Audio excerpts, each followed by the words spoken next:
Bueno, buenos días a todos los presentes. Vamos a, por esta nueva modalidad, a hacer el webinar, la reunión mensual. Esperen que me quedó mi cámara acá, que me estoy viendo en grandote, pero bueno, no lo puedo achicar. Bueno, vamos a arrancar. Vamos a dar por entendido y analizado, y cada cual tendrá sus conclusiones respecto al coronavirus, los métodos sanitarios, no sanitarios, curvas, no curvas, todo eso, no vamos a hablar nada de todo eso, y vamos a ir directo a focalizar en algunos temas puntuales que me parece que son de interés.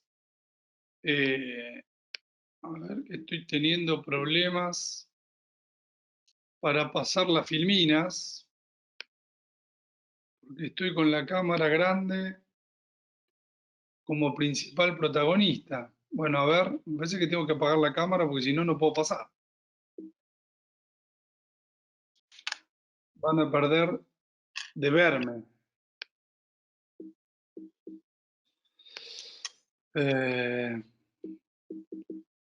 Sí, tengo acá algún problema para pasar las filminas.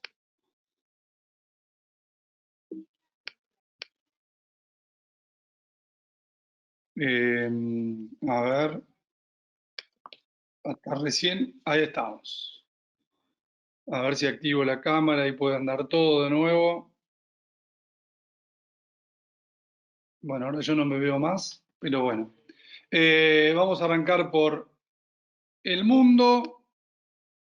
Obviamente el virus es el gran tema que nos sigue ocupando y vamos a tratar algunos temas que son básicamente vinculados con el impacto de este coronavirus. Vamos a imaginarnos una recuperación y vamos a concentrarnos en un gran tema que afecta mucho a los mercados, que tiene que ver fundamentalmente con evitar la deflación y la depresión, y por eso lo llamamos el regreso a los viejos tiempos. Si uno mira esta filmina, según cálculos de Capital Economics, vemos caídas de consumo, de actividad. Hoy salieron los PMI de Europa, ahora salía el de Estados Unidos, la verdad que un desastre absoluto, vinculado con una parálisis casi total de la economía. Así que en este cálculo lo que uno sí puede mayormente encontrar que los países europeos son los más afectados, y fíjense cómo a la derecha encontramos a Estados Unidos y a algunos emergentes, porque básicamente tienen economías más, más básicas, ¿no? Menos sofisticadas. Europa vive mucho del turismo, de los servicios, de los restaurantes, de los bares, y claramente eso es lo más afectado en estos tiempos de pandemia. ¿Cómo puede ser la recuperación? Este es el gran debate que va a depender mucho de lo que haga el mercado. El Fondo Monetario sacó la semana pasada en su World Economic Outlook esta estimación para emergentes y economías desarrolladas, en donde es una B en forma de U, digamos. Es decir, a medida que las economías vayan abriéndose, va a haber una primera reacción muy, muy positiva de recuperación que después se va a aplanar. ¿En qué sentido? En que hoy lo que estamos pensando es que a medida que vayamos saliendo de la cuarentena muy estricta, va a haber una recuperación, pero después va a tardar mucho en que las cosas vuelvan a ser como antes. No nos imaginamos el turismo rápidamente volviendo, no nos imaginamos los vuelos rápidamente siendo como eran, no nos imaginamos la industria de los cruceros, no nos imaginamos la industria hotelera, no nos imaginamos el Caribe lleno, no nos imaginamos las pistas de esquí llenas. Entonces eso va a provocar que más allá de la primera recuperación fuerte a medida que se abran las economías, después sea mucho más aplanada. Y ahí es donde vamos seguramente a empezar a tener decepciones con los comportamientos de los mercados accionarios, de las ganancias empresarias. Es decir, que después de una primera euforia por ahí inicial, porque todo se abre, viene una decepción de que el mundo no es lo que era, y por ende, salvo raras excepciones, nadie va a ganar la plata que ganaba anteriormente. Acá el gran tema, y donde voy a focalizar la charla de hoy, son muchísimos los temas para hablar. Sepan disculparme la simplicidad, superficialidad en muchos temas que voy mencionando. Sí quiero focalizar en este que tiene que ver con los bancos centrales, que ahí decimos bancos centrales al rescate, ¿no? Los vemos en el gráfico de arriba, los activos de los bancos centrales, como a partir del 2018, que fíjense, no es casualidad que coincide que a partir del 2018 empezaron los problemas, bueno, para los argentinos ni hablar, pero en términos generales para todos los emergentes. El EM lateralizó bajista, los commodities empezaron a ir para abajo, el mundo empezó a desacelerarse. Bueno, tuvo que ver con ese periodo de nueva restricción monetaria que, ¿no?, se largaron de nuevo a abrir las compuertas del tema monetario. Lo vemos en el gráfico de abajo, en lo que es la variación interanual en billones de dólares, cómo cambian los activos de estos bancos centrales. Hablamos de la Fed, hablamos del Banco Central Europeo, hablamos del Banco de Japón. Acá me confirman que me ven. Así que bueno, una primera cosa que tiene que ver con lo que están haciendo los bancos centrales. Cuando vemos la foto de cada uno de ellos, vemos que algunos más agresivos, como la Reserva Federal, o otros recién arrancando. China, por ejemplo, mucho más conservador en este sentido, y abre para nosotros un enorme signo de interrogación que ahora vamos a explorar.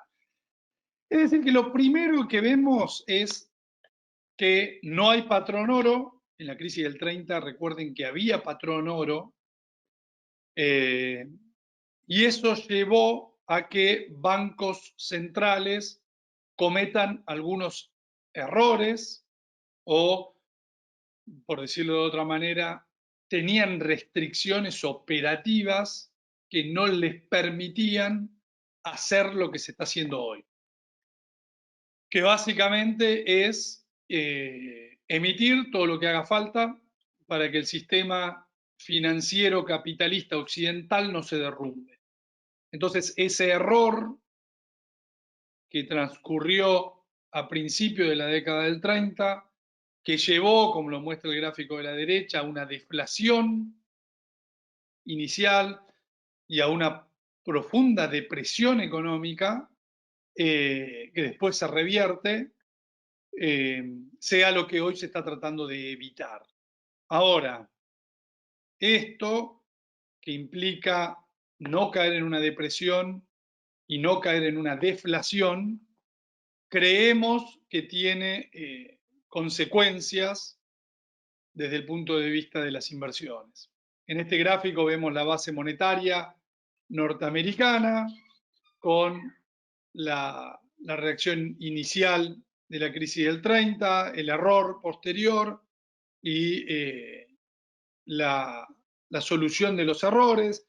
Vemos más a la derecha lo sucedido recientemente, el boom con la crisis del 2008, después se retrae, lo que mencionábamos antes, y ahora de nuevo rienda suelta a la emisión monetaria. Y acá vamos profundizando, ¿no? Porque una de las primeras preguntas que nos hacemos es, bueno, si vamos inicialmente en una crisis donde cae mucho la demanda de dinero, es lógico, aumenta mucho la demanda de dinero, cae la velocidad de rotación, que haya más plata. Ahora, esa mayor plata, tratando de evitar una depresión deflacionaria, si uno trata de evitar una depresión deflacionaria es porque quiere inflacionar la economía. Para eso vamos a emitir vamos a concentrarnos un poco en el dólar, todos los dólares que sean necesarios, con lo cual uno tendería a pensar de que deberíamos ver un dólar más débil, ¿no? Esto pasó en los 80, en los 90, pasó en los 2000, la gran década argentina, del 2000, la gran década de Brasil, la gran década de muchos emergentes, en realidad tiene que ver con un enorme proceso de caída del dólar. Cuando cae el dólar, sabemos que las materias primas están valuadas o expresadas en dólares, por ende, como cae el dólar, cuando uno las expresa en dólares, no tienen por qué caer y por eso en dólares suben. Ahora, ese es un mundo en el cual no, a diferencia de las últimas décadas, de que no habíamos visto una situación recién en las guerras mundiales, habíamos visto algo parecido, sincronizada global. Hoy no puede caer solo el dólar, porque la verdad que en Europa se está haciendo lo mismo, en Japón se está haciendo lo mismo, en China en menor medida se está haciendo lo mismo, en Argentina se está haciendo lo mismo, en México se está haciendo lo mismo, con diferentes características todos los países. Entonces, ¿contra qué va a perder valor el dólar? Porque para que este índice caiga significa que tiene que subir o el euro, o el yen, o el yuan, o la libra esterlina. Y ahí es donde entran las dudas, porque uno ve un proceso más parecido al de los 30, en donde todas las monedas se van a devaluar. Entonces, si todas las monedas se devalúan, es un tema de, bueno, de cuál se devalúa más. Hay análisis que están mostrando que Estados Unidos está siendo mucho más agresivo que Europa, con lo cual el dólar debería devaluarse en relación al euro. Y algunos momentos que yo creo que van a ser más cíclicos, que en términos generales todas las monedas se van a devaluar. Ahora, ¿cómo puede pasar que todas las monedas se devalúen? ¿Contra qué se van a devaluar? Y esto es muy importante porque tiene que ver con los precios de los activos financieros. Entonces, puede que no veamos al índice del dólar derrapar porque no tiene contra qué. En el 2000 apareció el euro. En los 80, 90 tuvo que ver con el yen hasta que explotó la burbuja japonesa. Ahora, ¿contra qué? Uno podría decir, aventurándose, contra el renminbi chino. No, todo el problema empezó en China, el comunismo, no tiene reglas claras. Bueno, pueden decir un montón de cosas. Ahora, es cierto que Estados Unidos le robó la hegemonía y el imperio británico que empieza su debacle a finales de los 80, la termina de perder en 1931, en septiembre, cuando salen del patrón oro la libra esterlina. Estados Unidos devalúa en el 34. Era inimaginable en ese momento pensar que Estados Unidos podía, o el dólar podía pasar a ser la moneda mundial. ¿Podrá el renminbi empezar un proceso de protagonismo internacional que dentro de 30, 40 años nos encontremos que ahorramos en renminbis? Bueno, puede ser, pero será un debate de cuál de todas las fiat currencies, o sea, de las monedas sin respaldo. Recordemos que Estados Unidos termina de salir finalmente del patrón oro en 1971, Y en todo caso, esta es una pregunta de cuál de todas las monedas va a perder más o cuál va a perder menos. Uno podría decir, Estados Unidos está siendo muy agresivo, está emitiendo demasiada cantidad de dólares y esto va finalmente a repercutir en el valor del dólar. Es muy posible que el franco suizo valga más, pero bueno, no es una de las grandes monedas mundiales. El debate está en si el renminbi le puede quitar parte de ese gran protagonismo. Pero bueno, es un debate para largas y extendidas horas. Fíjense que está muy claro de que la Fed no puede comprar petróleo, por ende el petróleo colapsó, y la Fed no puede emitir oro, por lo tanto el oro subió. ¿Cómo puede ser que el oro haya subido lo que subió sin que el dólar haya caído? ¿No? Porque las grandes subas del oro coinciden con estas grandes flechas rojas, que son momentos de fuerte caída del dólar. Bueno, eso por ahí tiene que ver con lo que les estaba mencionando. Es una debacle de todas las fiat currencies. Del dólar, del euro, del yen, del yuan. Después veremos de la libra esterlina cuál cae menos. Claramente las monedas emergentes colapsaron. El dólar canadiense, el australiano, todas las vinculadas a commodities. Si lo que el oro nos está mostrando, ¿qué es lo que nos está mostrando el oro? El oro nos está mostrando que van a ganar los bancos centrales. No vamos a caer en deflación, vamos a ir a un mundo inflacionado donde todas las monedas van a perder valor y por ende las cosas van a valer más. Vamos a un mundo, y este es un gran concepto, vamos a un mundo con inflación monetaria y deflación de precios de bienes y servicios. Y ustedes me pueden decir, pero ¿cómo? Inflación monetaria y deflación de bienes y servicios. Bueno, es lo que estamos viendo. Colapsa el petróleo y vuela el oro. Quiere decir que el petróleo expresado en oro se destruyó. Bueno, eso es una deflación de bienes y servicios en épocas de inflación monetaria. Que las cosas expresadas en dólares, en euros, en yenes, van a valer más dentro de 6 o 9 meses. Y estoy casi seguro que el petróleo también va a valer más. Y dentro de 2 años va a valer mucho más. Así como pasó en el 2000, de que las sojas valía 150 la tonelada, llegó a 600, pero ahora quedó en una platea mayor, ahora quedó en $300 la tonelada, mucho más arriba de esos 150. Eso no es tanto por un fenómeno de compra de los chinos o de consumo de mayor proteína, es una devaluación de las monedas. Entonces, expresado en moneda vale más. Cuando uno pone la soja expresada en oro, bajó.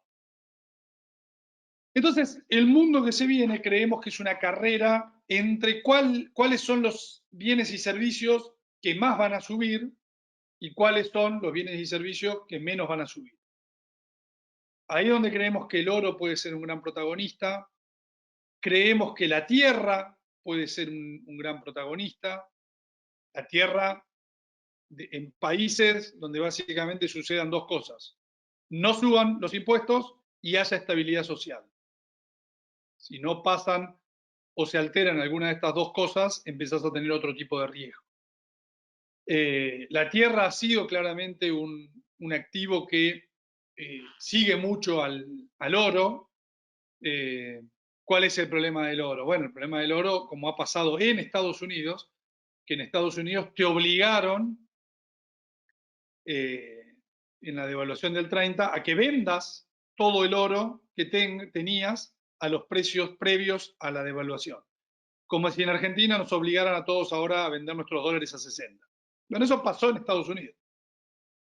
Entonces, tiene ese riesgo y entonces hay que diversificar. En esa diversificación puede estar el tema de propiedades, tierra, campos, propiedades de lujo, o sea, propiedades en sectores que uno sabe que van a mantener niveles de alquileres altos. pueden ser todos sectores defensivos. Las acciones mismas, o sea, puede ser que el precio de los teléfonos de Apple en oro bajen, pero en dólares van a subir. Entonces es muy posible que la acción de Apple medida en dólares suba, lo cual no necesariamente significa que suba medida en oro. O va a haber momentos donde va a subir mucho medida en oro, después va a bajar, que son los momentos que tienen que ver más con el ciclo del mundo. Pero bueno, acelero un poco porque quiero básicamente dejarles el concepto. Fíjense, este gráfico es el gráfico del precio del oro expresado en libras esterlinas. Miren todo el imperio británico, ¿no? 2 siglos de estabilidad, hay entre el 700 y el 900, y ahí empieza la debacle del imperio británico a partir de la devaluación del 30, y bueno, y la pérdida de ese rol geopolítico y monetario mundial a manos de Estados Unidos. Pero bueno, vemos cómo a partir del 30 y a partir del 70, que hablamos de las fiat currencies, hablamos de las monedas sin respaldo, lo único que hizo es ir para arriba, porque claramente todos los años hay más papelitos que generan inflación y que por ende no tienen ningún tipo de respaldo. Cuando uno lo mira en Estados Unidos, vemos la primera devaluación, que fue la menor a nivel internacional, del dólar en el 30, en el 34, y después la gran devaluación en el 70, y ahí viene la monetización de la economía mundial. Creemos o estamos pensando, la verdad que es muy difícil porque es la primera vez que sucede algo así en las últimas décadas, de una mega devaluación de todas las grandes monedas mundiales. Como entre ellas se están devaluando todas, bueno, habrá momentos en los que cae mucho una, la otra parece que se recupera, pero después la otra termina cayendo.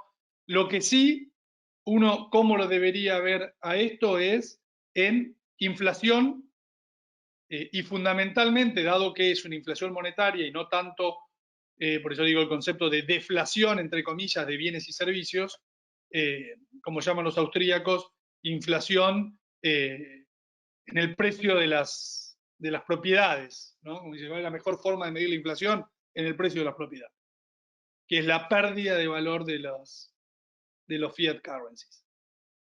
Acá vemos cómo a partir también ahí del 30 y después del 70, vemos la caída del respaldo de la base monetaria norteamericana a niveles hoy realmente muy bajos. Hay muchos dólares respaldados por poco oro. El gráfico de arriba muestra el precio del oro, no ajustado por el CPI, porque la verdad que el CPI, la inflación norteamericana, como se la mide hoy, tiene algunas dudas entre los muy ortodoxos, entonces se toman índices de inflación más genuinos, como eran los índices de inflación norteamericana, con una canasta más parecida a la de los 80 o la de los 90. Cuando uno ajusta el precio nominal hoy del oro con esa canasta de moneda, con ese índice de precios, vemos que estamos en niveles mínimos. Cuando vemos abajo el Dow Jones medido en oro, está más cerca de un techo que de un piso, y lleva a muchas de todas estas cosas que les estuve mencionando anteriormente. Este es un gráfico que muestra un poco la relación entre la monetización de la economía, que es la liñita azul, y el S&P, que no es que el S&P vale más, sino que lo que va haciendo es acompañando la pérdida de valor del dólar, del euro, del yen, del yuan, en un contexto en donde, además, en los últimos años ha sido muy favorable para las empresas, cosa que puede cambiar después de esta pandemia. Básicamente, ¿de qué hablo? Baja de impuestos. Pensemos que Estados Unidos va a tener un déficit fiscal este año de 20 puntos del PBI y la deuda le va a crecer, le va a superar la deuda pública el 100% del producto. Eso hay que pagarlo. ¿Cómo se va a pagar? Bueno, debería pagarse con mayores impuestos, lo cual es un tema. Y también hay discusiones en términos de la distribución del ingreso que tiene que ver con los márgenes de las empresas, el rol del Estado, la salud pública. Todo eso, si va a salir de algún lado, va a salir del lado de las compras de los mayores impuestos. Por otro lado, tenemos que pensar que las compañías van a tener que trabajar con niveles de cash mucho más altos, de reserva mucho más alta, menos endeudadas. Por ende, por ejemplo, todo el tema de recompra de acciones tiene un enorme signo de interrogación hacia adelante. El pago de dividendos tiene un enorme signo de interrogación hacia adelante. Con lo cual eso le puede quitar atractivo a las acciones. Pero en definitiva, lo que quiero mostrar con esto es que hemos visto acciones para abajo y dinero para arriba. Es muy probable que cuando nos paremos 6, 9 meses vista, veamos acciones para arriba porque el dinero hizo que se la lleve para arriba. Ahora, las acciones expresadas en oro o expresadas en otra cosa, ¿van a valer más? No, van a valer lo mismo, menos, puede que por momentos más. Entonces, ese es el principal concepto, que acá lo que se está tratando es de ir a un esquema de evitar la depresión, deflación, poner una enorme represión financiera, obligarnos a todos a perder plata con esos dólares y estar obligados a tener algo para tratar de defender el valor de nuestra plata. Acá vemos el índice S&P que cayó lo que vimos que cayó, experimentando un rebote. Podrá continuar un poco más, el rebote es objeto de debate. La verdad que el mercado sigue muy pesimista y el mercado suele hacer lo contrario a lo que todos creen. Puede que todavía rebote un poco más. Es posible que después venga una nueva caída cuando el mercado se decepcione de que la recuperación no va a ser en una V corta, que las compañías van a ganar la misma plata que ganaban antes, van a recomprar la misma cantidad de acciones que recompraban antes, van a pagar los mismos dividendos que pagaban antes. Por ahí pierde Trump, vienen los demócratas, van a tener mayor impuestos que antes. Entonces vamos a tener seguramente una gran pelea y es tiempo más de trading que de otra cosa, yendo al revés. Si esto rebota mucho más es para vender y esperar alguna caída. Cuando vengan las caídas hay que recordar que los bancos centrales no tienen la atadura del dólar y pueden emitir y van a hacer que nominalmente las cosas suban. Hay que licuar toda la deuda que se está emitiendo hoy por hoy en el mundo y la forma de licuar es dándole menor valor al dólar, al euro, al yen, al yuan. Cada país tiene su situación puntual.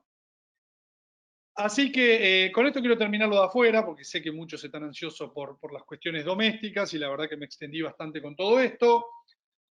Pero bueno, vemos que Occidente muestra patrones del COVID parecidos a Asia, la batalla parece estar ganándose, muchos países europeos ya empiezan a abrir, así que vamos a salir, esto se va a terminar. No se va a terminar permanentemente, van a venir nuevos sobresaltos, dicen los especialistas, como que vamos a tener que convivir con el coronavirus un tiempo hasta que se descubra, o mejor dicho, se pruebe y esté bien determinado que los efectos colaterales de la vacuna no son graves, con lo cual todos nos podamos vacunar. Bancos centrales hacen lo que hay que hacer, pero tiene consecuencias de mediano y largo plazo. Y las consecuencias son que las fiat currencies van a valer menos. Entre ellas tendrán sus sobresaltos, pero van a valer menos contra las cosas. ¿Qué es lo difícil? Invocar o saber cuál es la mejor cosa para tener. Por ejemplo, hay un ETF norteamericano, el UDR, que es un Real Estate Investment Trust, una compañía de real estate con 50.000 propiedades de lujo, alquiler medio $2.000, que bueno, básicamente lo que hace es, en su historia, es una empresa que tiene muchos años, más de 50 años haciendo lo mismo, debería ser una compañía que siga el precio del oro, ¿sí? Sus activos, que no se dedica a monocultivos, tiene tierra más bien cerca de las ciudades, dedicada a consumo más de vegetales frescos, fruta. Después hay otra que sí tiene más exposición a monocultivos, que el monocultivo per se es mucho más riesgoso.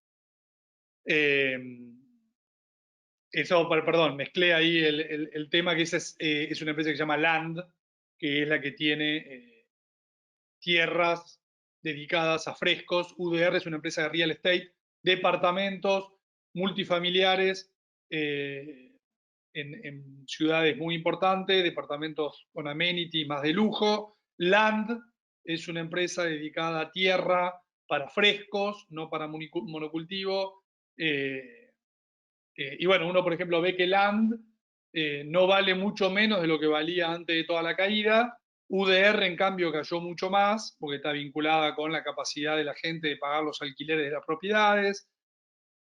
Y así iremos viendo cuáles son los ganadores y perdedores en este nuevo mundo de monedas más débiles. Todo debería subir, pero no todo va a subir de la misma manera. Tema local.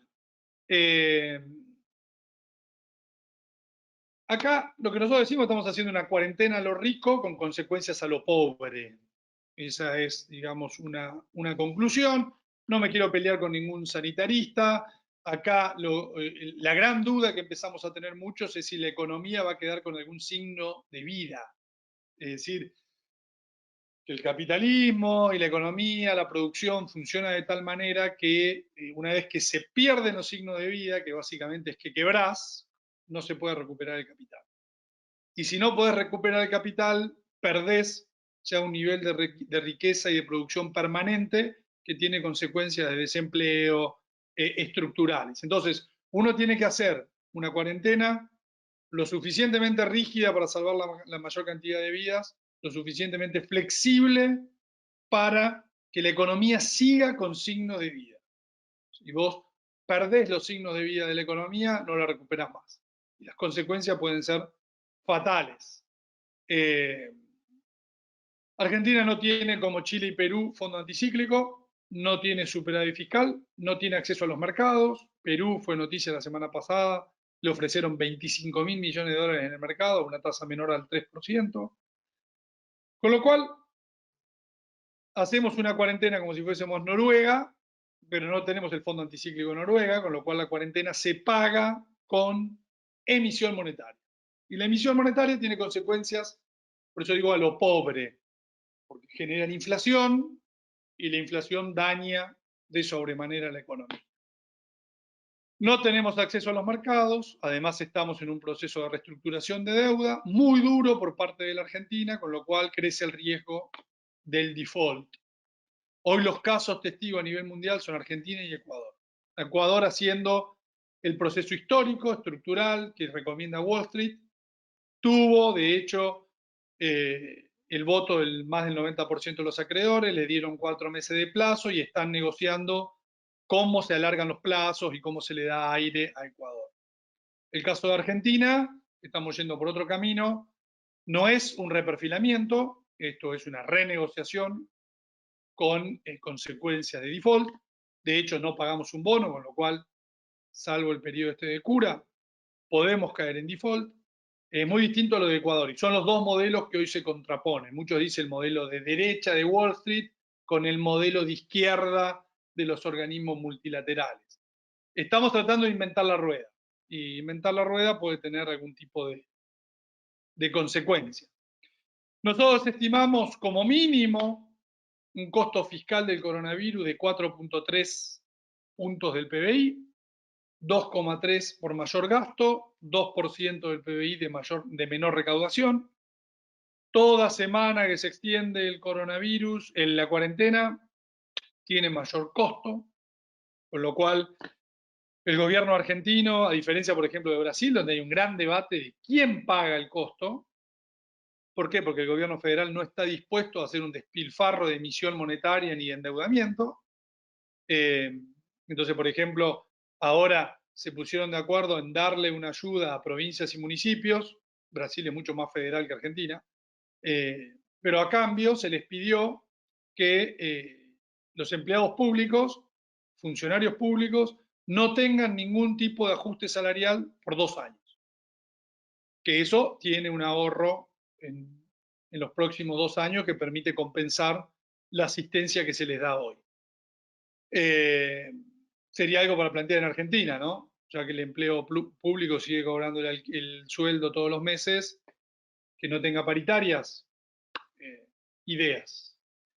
Este costo fiscal lo vemos ya en el presupuesto, en las cuentas fiscales, lo que fue marzo, donde el déficit creció enormemente. Abril va a ser mucho peor y mayo ni les cuento. Recuerden que el IVA viene por mes vencido, con lo cual el mayo es el IVA de abril, en abril es el IVA de marzo y así sucesivamente. Con lo cual ya hay muchos municipios, provincias que están con caída de impuestos, de recaudación del 50-70%, lo cual es un enorme problema. Todo esto, ¿con qué se paga? Y se paga con emisión del Banco Central. La base monetaria este año, ¿qué va a ser? Cuando uno lo mide en números, los números claramente son impactantes. Cuando uno lo pone como porcentaje de la base monetaria inicial de cada año, este año por ahora en un trimestre no parece tan grave, pero para que ustedes vean la envergadura de esto, cuando uno termine de ver el 2020, vamos a ver posiblemente, todavía estamos en el medio del problema, que la base monetaria, este número se fue a entre 100 y 200%. Es decir, que la base monetaria se duplicó o triplicó producto del coronavirus.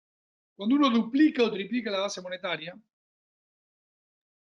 en un país con una demanda de dinero muy inestable, que hoy aumentó porque estamos en cuarentena y todos queremos tener más plata, más pesos por las dudas, porque queremos comprar los alimentos, bueno, tener el colchoncito. Eso, a medida que vayamos saliendo de la cuarentena, va a empezar a acelerarse el ritmo de movimiento de la plata. Habiendo tanta plata, va a generar un problema y el problema es el mismo que el del mundo, inflación. Lo que pasa es que en el mundo hay un nivel de demanda de esas monedas que es distinto al de la nuestra, que viene siendo repudiada en los últimos, bueno, en la última década, ya casi que uno puede mencionar. Lo cual nos genera un enorme signo de interrogación, porque si la demanda de dinero se mantiene baja, el poder de esterilización del Banco Central es limitado, como lo demostró Sturzenegger en el 2018, no es que el Banco Central puede esterilizar todo lo que quiera. Esos pesos van a empezar a circular, si circulan van a generar inflación, y si generan inflación, más inflación de la que ya íbamos a tener, claramente es un problema gravísimo para la economía, para los sectores más débiles, para la estructura tributaria, van a querer aparecer nuevos impuestos, justamente para las dos cosas que dije que los países hay que monitorear en los países, que no aumenten impuestos y que haya estabilidad social.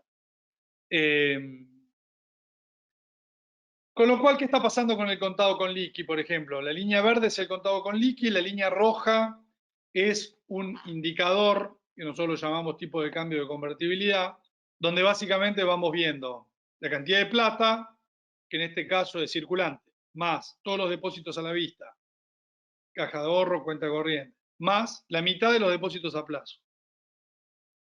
Y vemos que tiene una relación bastante similar a lo que hace el contado con liqui y claramente muestra esto que les mencionaba anteriormente, más cantidad de plata respaldada por, en este caso, menos reservas o iguales reservas, pero más cantidad de peso con igual cantidad de reservas, hay algo que no cierra desde el punto de vista de una óptica muy monetarista, muy de la convertibilidad, por ejemplo.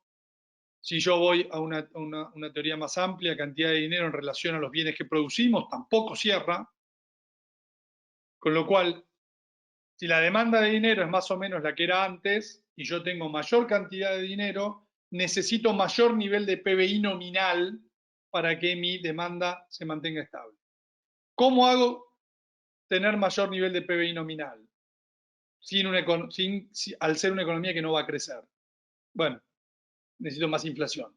¿Para qué? Para licuar al virus del coronavirus, que es licuar todo lo que se emitió para tener una cuarentena a lo rico siendo pobre. No es que no hay coronavirus en Venezuela, en Corea del Norte o en África, es que no pueden pagar las consecuencias de una cuarentena de ese tipo. Entonces, Argentina hace una cuarentena al mejor estilo Europa sin tener la espalda, los recursos, la máquina de imprimir con respaldo europeo. Y esta es la enorme disyuntiva hoy entre sanitaristas, economistas, financistas, en donde los economistas y financistas lo que te están diciendo es, ojo, que te estás comprando ahora un problema económico y potencialmente social hacia adelante en virtud de la cantidad de plata que estuviste emitiendo. En ese contexto, claro, una de las cosas que uno podría hacer es emitir deuda, pero claro, nadie nos compra la deuda porque estamos en default. El gobierno hizo una propuesta y la verdad que la propuesta no fue bien recibida. No fue bien recibida por los técnicos, por los fondos de afuera, por ahí por los locales, medio como que hubo una sensación de, uy, bueno, pero no me ofrecen pagarme cero, me ofrecen algo, no está tan malo. Pero bueno, técnicamente fue mal recibido. Como le digo, el proceso es lo complejo, es un proceso que no lleva los lineamientos que debería seguir o que típicamente se siguen en este tipo de caminos. Ya en el 2001 inventamos la pólvora, ahora vamos de nuevo por inventar la pólvora. Entonces eso nos va a dejar en una situación complicada. Argentina ofrece algo, como me decía alguien, bueno, para que haya un arreglo, Argentina tiene que ofrecer un bono. Pues, bueno, pero si ya ofreció un bono, ofreció varios bonos. No, no, lo que ofreció no son bonos. ¿Por qué no son bonos? Cuando uno mira, por ejemplo, el gráfico de abajo, el bono del 2030, si uno lo descuenta una tasa del 12%, el 93% del bono es capital, el 7% es interés. Cuando uno mira el bono de Ucrania, el 60% es interés. ¿Qué diferencia hay entre el interés y el capital? El interés se paga con el presupuesto. El interés le duele al político. El interés requiere un sacrificio. Sale de las cuentas públicas. Es plata que yo dejo de gastar en la política social, educativa, de infraestructura, para tener que pagarle a mis acreedores. Cuando el precio del bono es todo capital, en definitiva me lo estoy pagando a mí mismo. ¿Por qué? Porque cuando vence el bono, sabemos que ningún país paga el capital. Con lo cual, ¿qué es lo que está apostando Argentina? Tener acceso a los mercados y poder pagar esos bonos cuando venzan. Quiere decir que yo mismo me lo voy a tener que pagar. O si Argentina me los va a pagar, me los va a pagar si la economía crece. Con lo cual es más parecido a una acción, a un equity, porque no tiene cupones de interés, que a un bono. Es más parecido a un GDP o a un, no GDP Warrant, un GDP Linker. O sea, me va a pagar si el PBI crece. Si no crece, no me va a pagar. Algunos más sofisticados, con modelos más complejos, que están valuándolo, lo valúan con esa característica, la tasa de descuento, que acá nos peleamos si es 10, 12 o 8, que están usando tasa de descuento superior al 20. ¿Por qué? Porque se comporta más como una acción que como un bono. Entonces, Están muy lejos las puntas hoy, la Argentina va a tener que ofrecer alguna mejora. La mejora es transformar esto en un bono. Transformar esto en un bono es llevar este precio por lo menos $10 arriba. Yo diría que los acreedores están $15 arriba. Para eso, Argentina va a tener que flexibilizar mucho su propuesta. Si uno cree que el gobierno, como está muy firme y no quiere cambiar demasiado y solo quiere cambiar un poquito, por ejemplo, en este cuadro de acá arriba, arriba a la izquierda, vemos cuánto mejoraría el precio si subimos 0,5% todos los cupones, respetando el periodo de gracia. En el de arriba a la derecha, reducimos la quita a la mitad. En vez de 12% de quita, es 6%. Y en el de abajo, en vez de que haya periodo de gracia, esos años se paga el 0,5% de cupón. O sea, una escasísima mejora, pero bueno, esta mejora implicaría, descontado al 12, una mejora de los precios en torno a $5. Es exigua, no alcanza. ¿Cuál es la única forma de aumentar la propuesta en mayor valor? Aumentar los cupones. No queda otra. Y ahí es donde nos encontramos con una especie de paredón, que el gobierno no quiere hacer un ajuste fiscal mayor para pagar intereses con el presupuesto. Así que si no hay una flexibilización de parte del gobierno, Argentina entra en un proceso difícil, en donde va a haber bonos performing y no performing. La propuesta implica que el gobierno los puede agrupar de tal manera que si obtiene consenso en estos 3 bonos y genera las mayorías suficientes, canjea estos 3 bonos y deja el resto como holdout. Posiblemente toda la deuda argentina sea por un decreto pasada a los nuevos bonos, con lo cual van a pasar a ser performing. Y el resto va a depender no de Argentina, va a depender más del mundo. Si efectivamente estamos en un contexto mundial de caída de las monedas y aumento de las cosas que produce Argentina van a subir, como pasó durante la década del 2000, y es muy posible que la soja suba. Entonces, si la soja sube, Argentina va a exportar más, con enormes retenciones, brecha cambiaria, el gobierno se va a apoderar de gran parte de esa renta extraordinaria, van a aumentar los ingresos del Estado, va a poder pagar más, eso va a hacer que baje la tasa de descuento, pero tiene que ver más con lo que les mencionaba antes. Todos los activos van a subir medidos en dólares. El tema es cuáles suben más. Incluso creo que en un escenario de ese tipo, hasta los activos argentinos van a subir en dólares.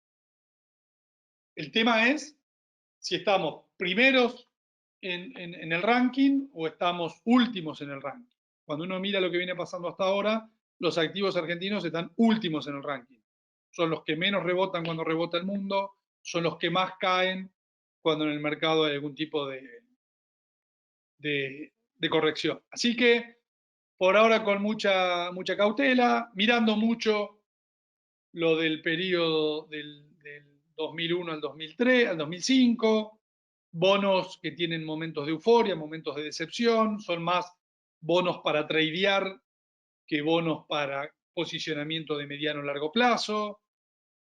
Puede sí pasar lo mismo que pasó entre el 2001 y el 2005, que empiece a haber bonos como lo era el global holdout y bonos performing, por ejemplo, si todos los bonos argentinos se cambian unilateralmente por un nuevo bono. Recuerden que en ese momento teníamos a los bodenes y los bodenes empezaron a andar bien.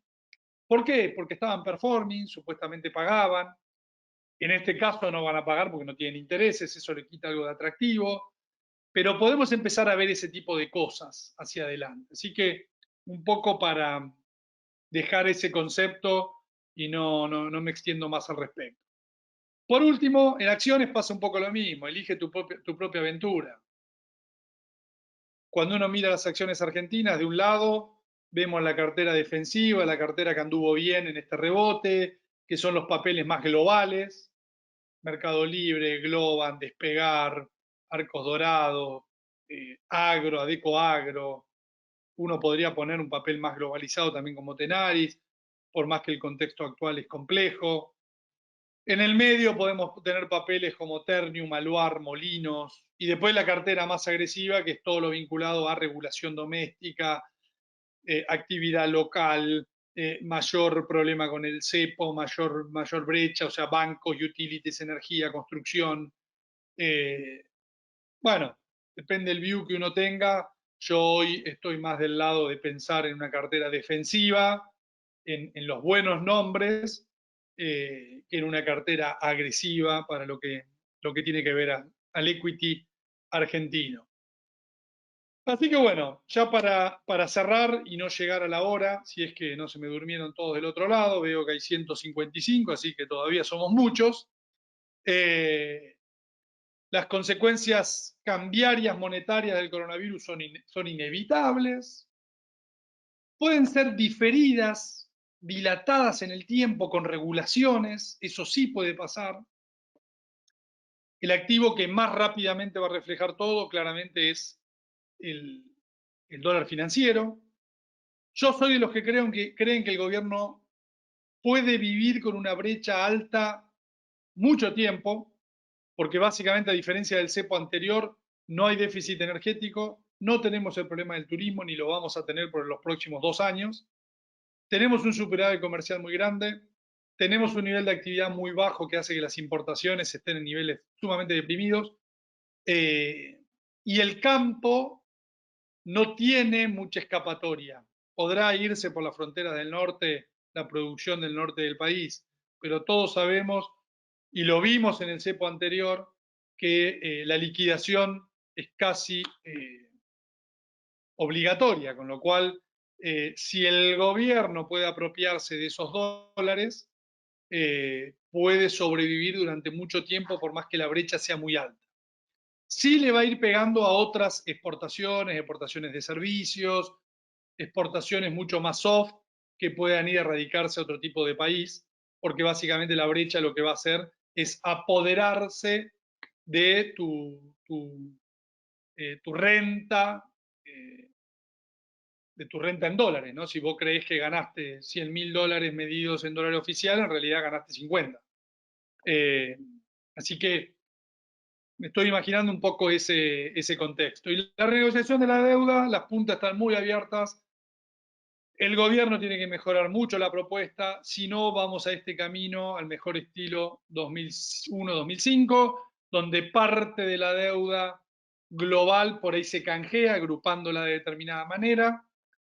Lo local, todo unilateralmente pasa a ser performing, de bonos mucho menos atractivos, producto que no pagan intereses, que van a moverse en función de cómo se mueva el mundo.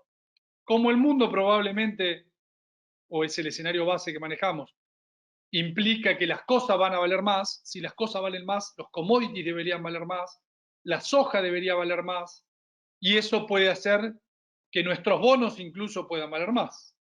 Nuestros bonos van a recuperarse más que, no sé, que propiedades en Estados Unidos y por ahí no. Eh, es decir, que un poco tiene que ver con el mensaje global de la inflación monetaria con deflación de bienes y servicios. ¿La soja puede que ande mejor que el petróleo? Sí, puede llegar a ser, que los alimentos anden mejor que algo que definitivamente sobra mucho, que es el petróleo. El petróleo no vale $10, ustedes lo saben, los contratos a febrero del año que viene valen 30, 35. Ese es el precio verdadero del petróleo. Uno no va a duplicar la plata comprando petróleo. De hecho, les recomiendo mucha prudencia. El uso, el ETF del uso es un petardo, es algo que puede tender a cero, tiene el 20% de las posiciones a junio. Junio puede pasar lo mismo que pasó con mayo, puede valer negativo. Algunos especialistas dicen que puede valer negativo $100. Por ejemplo, hay un ETF para el que no puede operar futuros. Yo recomiendo, si querés operar petróleo, operá futuros largos. Hay otro ETF que se llama DB larga O, que tiene todo el contrato febrero del 2021. Entonces no tiene el problema de la volatilidad del corto plazo. No tiene la volatilidad de corto plazo, no tiene los riesgos de corto plazo. Obviamente, para ganar plata necesitas que en febrero del 2021 el petróleo valga más de $35. Necesitas que valga 50, bueno, necesitas que valga 36 para ganar plata.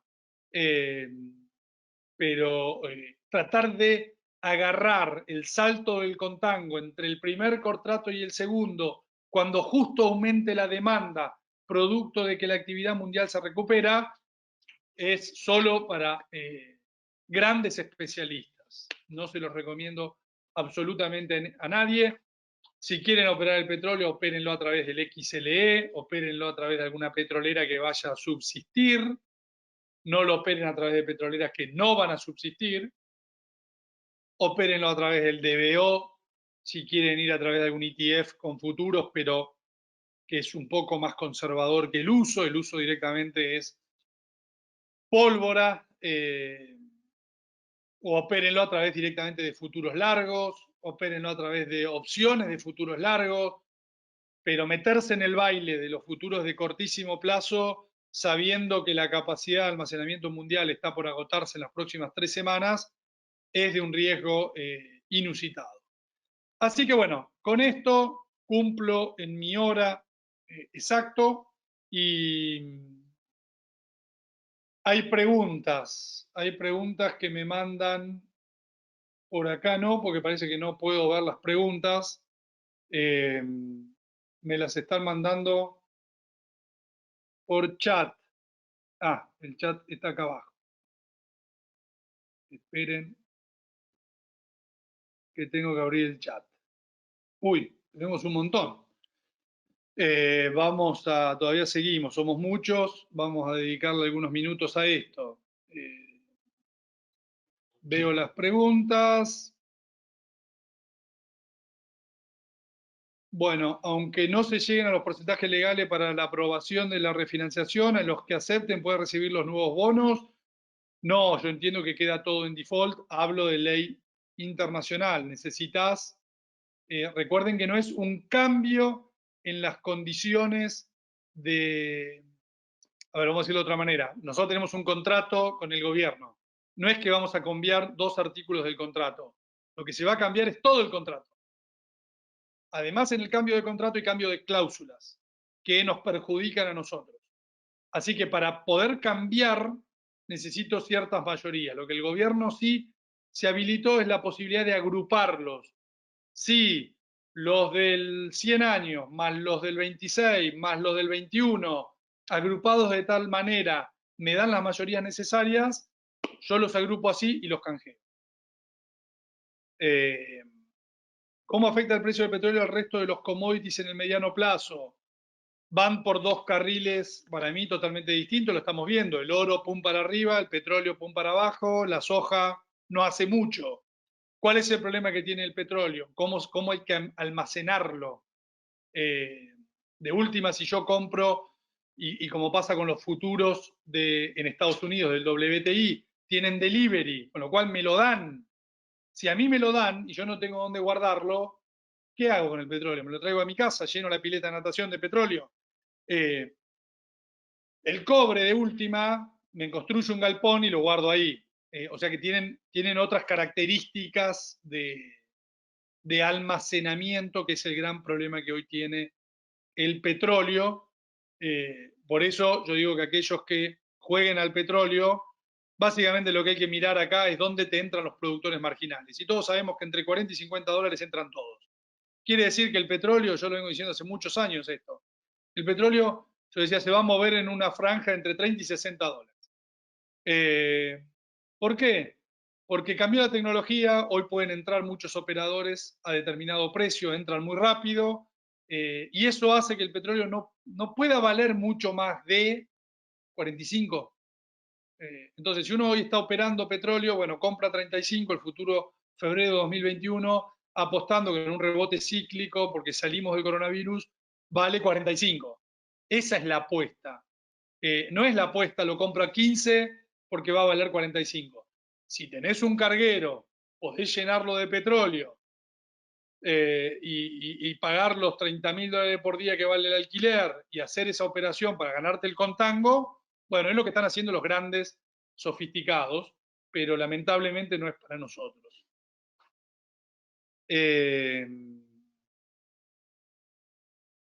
Acá, es momento para vender bonos esperando recomprar. Bueno, ustedes saben que yo venía siendo bastante escéptico con los bonos.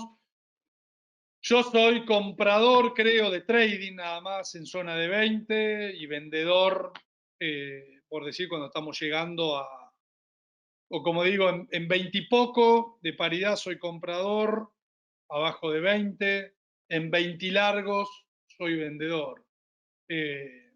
Ahí Hernán es el trading que creo que podés hacer.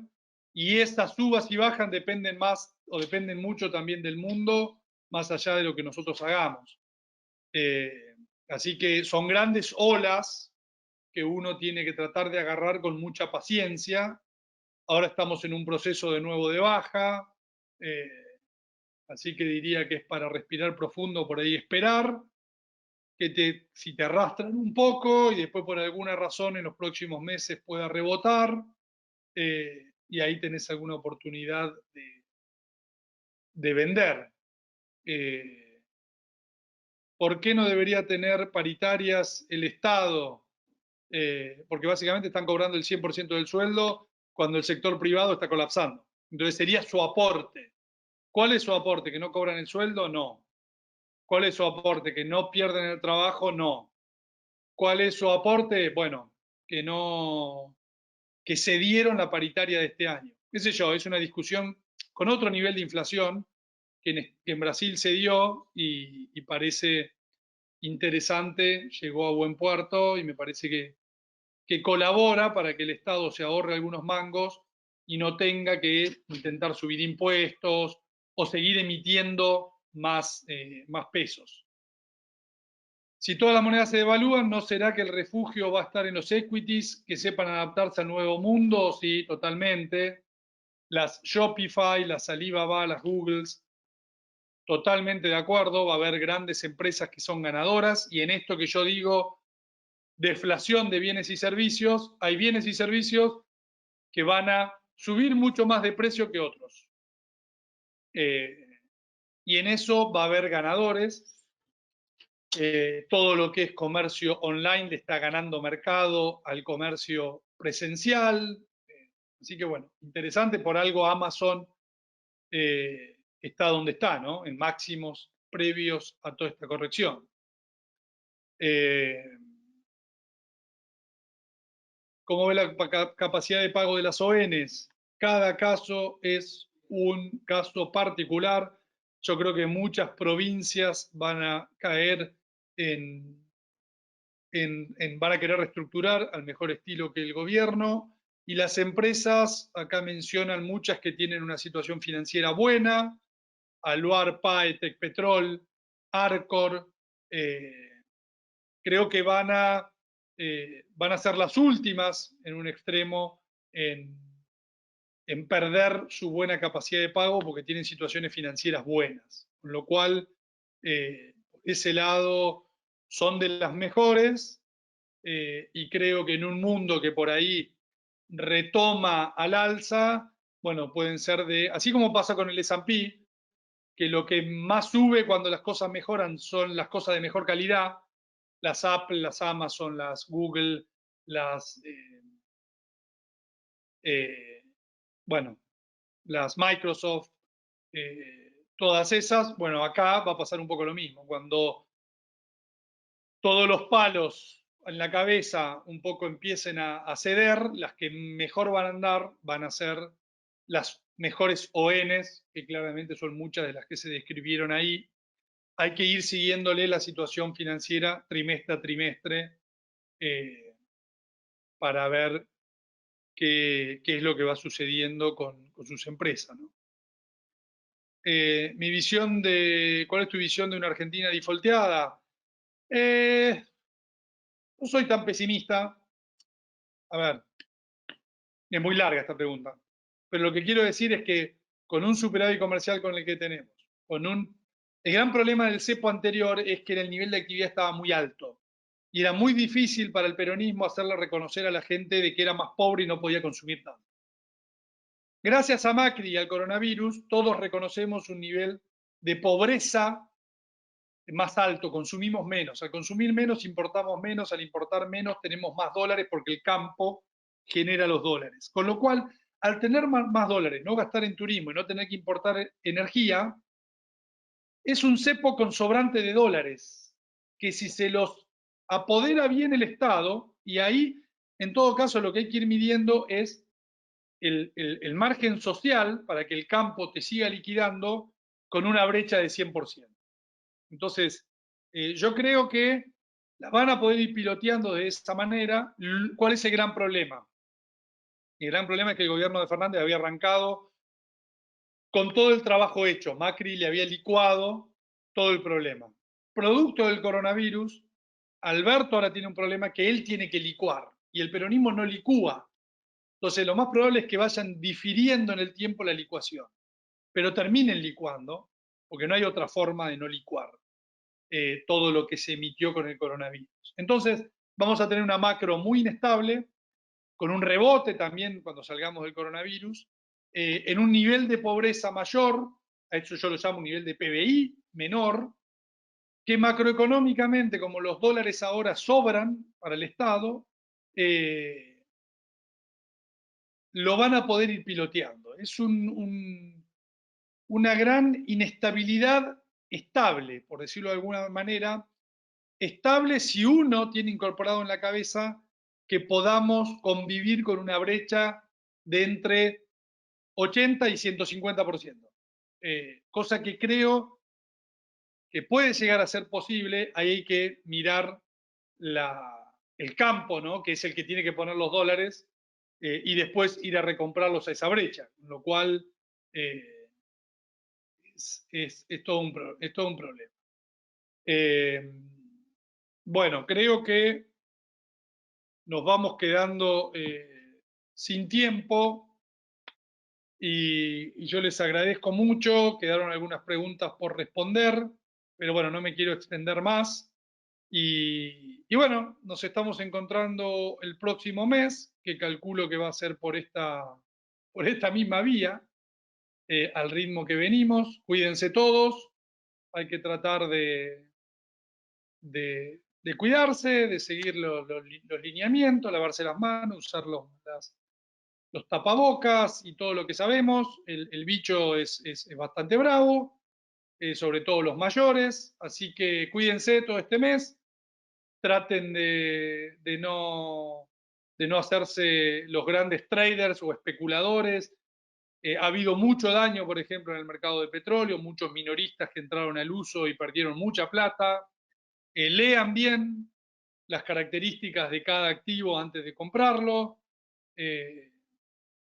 Y son recomendaciones que uno puede perder 30-40%, pero uno no puede perder todo el capital porque después es muy difícil recuperarlo. Así que, nada, un abrazo a todos, saludos, y bueno, y creo que Lucila termina el webinar ella por su lado. Gracias a todos.